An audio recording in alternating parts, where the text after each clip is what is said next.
Well, hi there, Stampers. This is Leslie from LuvINK&Paper, and I have a fun little watercolor technique video for you today. I had a request from a friend that said, hey, I remember when we did this in class. Well, that would be pre-corona. Before I was doing videos for all of my classes. Anyway, she said, I forgot how to do this technique. And I said, oh, all right, well, sure, yeah, I can do it again, no problem. So what you're going to want, I should have had my tea before the video, apparently. Anyway, what you're going to want to have is a couple of colors of ink pads. You're going to want to have an aqua painter and some kind of a mister bottle, both filled with water. Okay, if you have those, if you don't have an aqua painter that has water already in the barrel, you can just use a regular paintbrush and a little cup of water. That'll work pretty much just as well. Okay, you're going to want a piece of watercolor paper, and you're going to want a couple of stamps that you and I'll show you how we're gonna play with those a little bit. So the first thing you want to do is, and I'm going to do this off camera because I don't want our whole workspace to get wet. You're going to hold your spritzer, making sure that the spray part is pointed at the paper, not yourself. Okay, I'm just saying, I wonder how I know that you should do that. Anyway, you should check that and make sure that you are actually spraying the paper, not yourself. And you're going to want to hold it a good, what's that, 8 or 10 inches? I don't know, something like that. You want to hold it a ways away. You don't want puddles on your paper, but you want the paper to be quite damp, okay? So that's what we're going to do. I'm going to just do that off camera here a little bit. And I gave it 3 or 4 good spritzes, and you may be able to see, while I don't have lakes on there, you can see the water on the surface, okay? So what you're going to want to do then is ink up your stamp. Okay. I think I have a cat hair on mine. Hopefully it doesn't go onto the stamp. Okay. And you're going to stamp right onto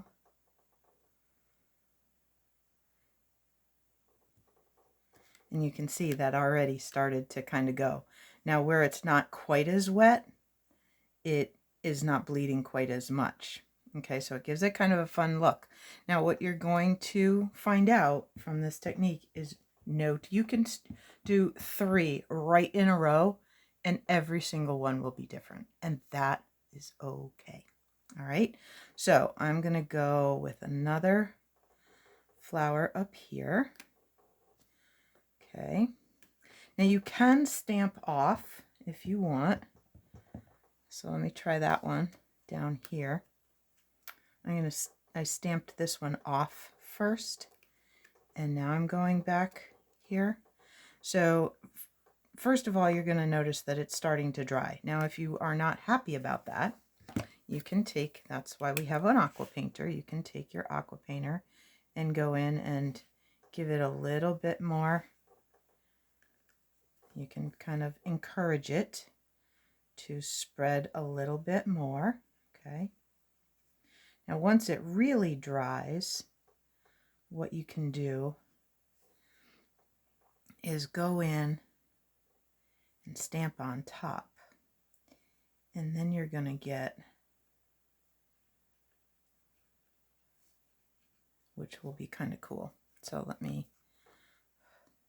I don't think I brought a heat tool home, so we're going to have to be a little bit patient. And while I'm waiting for that red to dry, Poppy Parade, silly me, call it red. Anyway, that's a Richard move. He does that all the time. I'll say, what do you think of this color? And he goes, oh, that red? And I go, no, it's Poppy Parade, or it's real red, or it's lovely lipstick. And he goes, Leslie, it's red. At any rate,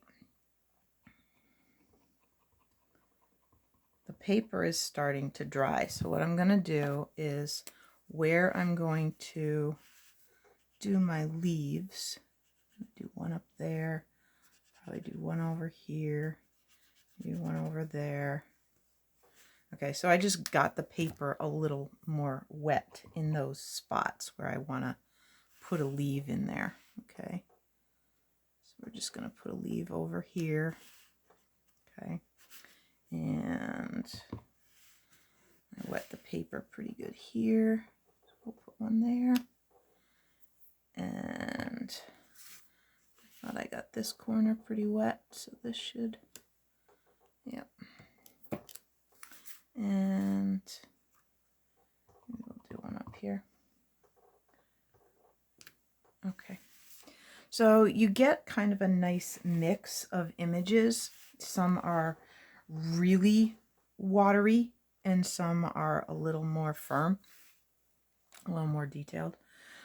You can go back in. Once that starts to dry, you can go back in and stamp on top to give it a little bit more detail.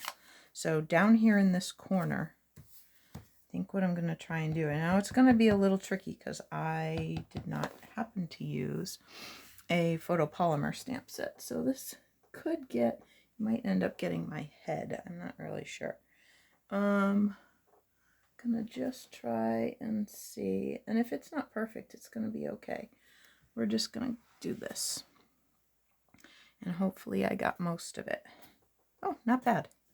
But see how you get that more detailed image on top of the sort of softer image underneath. Okay, let's see if I have a couple more of those good stamps right on top. All right, let's see here. That looks like I'm going to be pretty close. Let's see how I did. Give it just a minute to... Yep, not bad. And where I'm off a little, again, not awful. Now you could even, if you were really daring and unafraid, you could not put finger smudges all over it, which I have done. But anyway, you could go in between so that you would have a big mix. So this one I'm going to intentionally kind of go right there. And I intentionally twisted the stamp just a little bit so that my clear image is in between the really soft image. Okay, so I have to tell you that does not remind me of a daisy. It reminds me of the red bee balm that will be blooming later this summer. And I like that so much. I'm going to do that down here as well. It will attract the hummingbirds a little bit later this summer. Yeah, I really like that kind of going in between. So you get a really nice mix. Okay, you can, what you want to do is make sure, and we didn't get too much mud, which is good. If you use colors, and green and red actually aren't a great choice, so I got lucky. If you use colors that are, I'm trying to think if they're opposite each other or next to, opposite each other, you can get sort of muddied images, like purple and yellow coordinate nicely together, but if you mix them, then not so pretty. So while you may want to use yellow and purple cardstock together, think Gorgeous Grape and Daffodil Delight, you wouldn't necessarily want to stamp those inks where they're going to mix, okay, because you might end up with mud. But we didn't this time, so that was good. So you're going to spritz your cardstock, and then if you need added water, you can add it in with an aqua painter and just stamp and have fun and enjoy that. So I hope that you have fun. I happen to have right here, so that if I wanted to make this into a whole card, I could. So this particular piece of watercolor happens to be 4 1/4 by 3 1/4, and so then this black is likely to be 4.5 by 3.5. And then I would probably put this on a card front and then put some kind of a stamped greeting that kind of covers that, or put some ribbon across there and then put the stamped greeting so that I can hide my little fingerprint, because there's the ink right there. All right, so I hope that was fun and helpful, and that you enjoyed that watercolor technique. And we'll see you next time. Thanks so much. Bye.